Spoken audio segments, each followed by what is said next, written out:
રામદાસ બાપુના જય સિયારામ। પ્રનત પાલ રઘુવંશ મણી કરુણા સિંધુ ખરારી, ગયે શરણ પ્રભુ રાખઈ સબ અપરાધ બિસારી।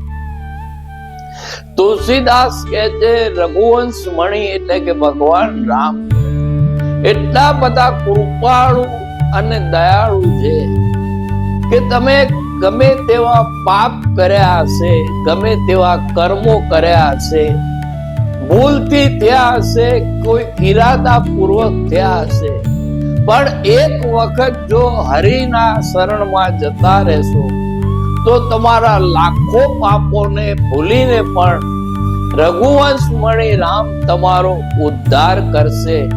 કારણ કે વિભીષણ તો રાવણનો ભાઈ હતો, છતાંય એને માફ કરી અને લંકાનો રાજા બનાવ્યો હતો। એટલે ભગવાન દયાળુ છે। વાલીના ભાઈ સુગ્રીવને પણ રાજા બનાવ્યો હતો।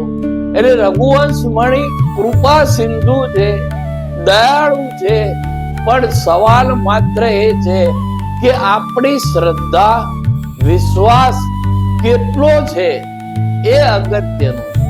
વિશ્વાસ વગર લીધેલું નામ કોઈ કામમાં આવતું નથી।